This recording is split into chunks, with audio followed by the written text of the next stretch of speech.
What is up, folks? Today I'm out here at the farm pond. We got the jet boat. I want to answer a few of the questions that I get commonly in the comments. But first, let's get the boat in the water.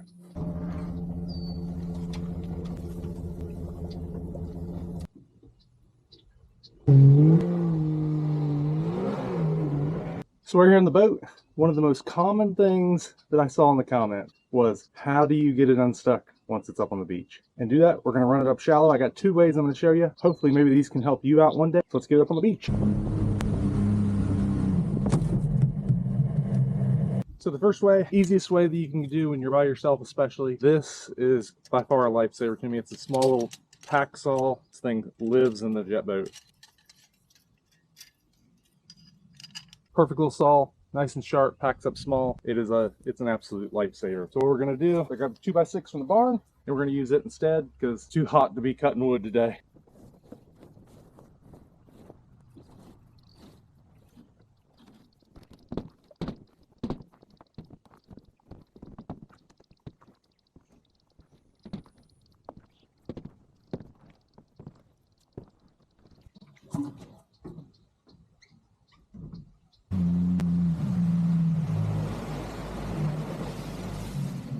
I mean, that's all there is to it right there. Got it off land, took it for a spin, good to go. All right, for the next one, we got to get real stuck. We're gonna see how far we can get this up on land, see how close we can get it to the truck. Let's go.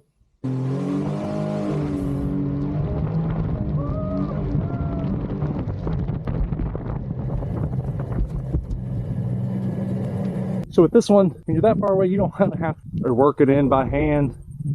It's just too far to go. So what we're gonna do is we're gonna unhook the trailer from the truck, put the trailer right up to it, the boat, and then we'll crank it right on.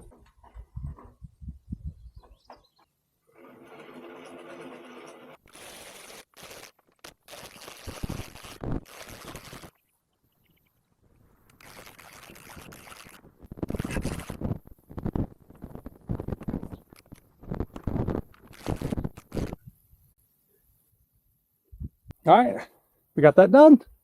Took it back to the truck and we're good to go. Next common one that I get is, how does it not mess up the bottom? So let's get this thing off the trailer and take a look at the bottom.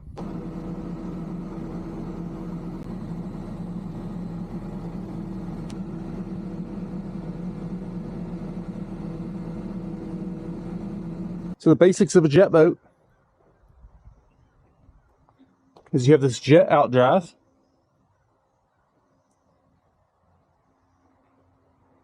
This gives you steering, left and right.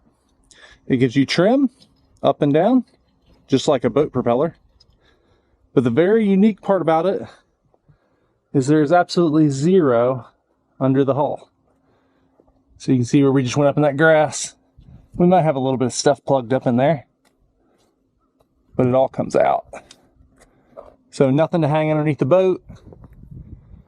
Nothing to get hung up when you go up on land. Another common one is, how does it not mess up the hull? And I'm not saying it doesn't mess up the hull, but it's pretty tough. So on the underside, you actually have a 1/4-inch aluminum. And then you can see we have 1/2 inch. This is called UHMW or HDPE. It's a very slick, heavy duty plastic that lines the whole entire bottom of the boat.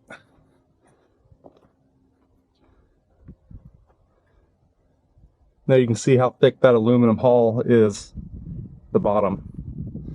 And you can see I have some dents. I have some scrapes. This is probably a year's worth of damage of really doing a lot of hard beating on the boat. But it holds up well. All right, let's put the old girl down and take a look at the inside. A lot of people ask for a walk around, and that's what we're going to do. So I built this boat in 2023. It was something that I've always wanted to do. Originally was looking at Jet Johns and just making a cheap something out of an old John boat, but ultimately I wanted it to be rugged and I wanted to be able to have a lot of fun with it. So I ended up going with a Jetstream.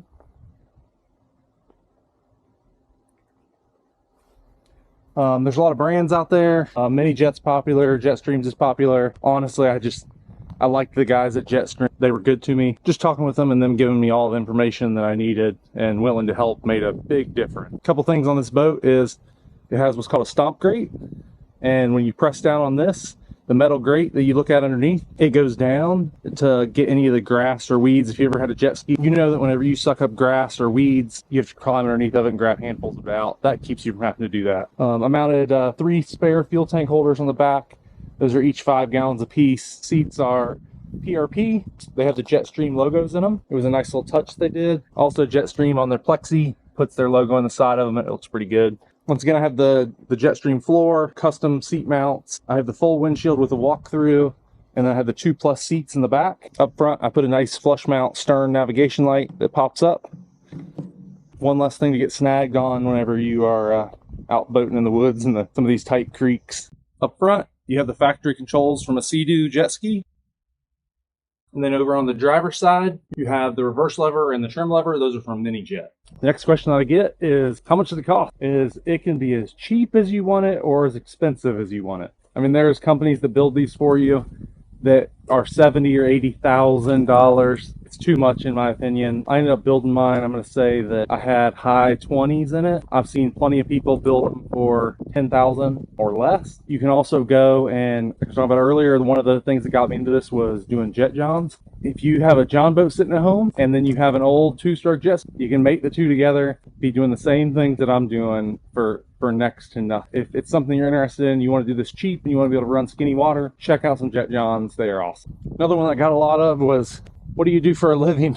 So I'd say the core thing that I do is trash. I'm basically just a glorified trash man. Coming out of a Memorial Day weekend, I thought it only fitting to talk about the jet boat, answer you guys' questions, and I look forward to seeing you guys again. Thanks for all the support. Like, subscribe. We appreciate y'all. Catch you on the next one.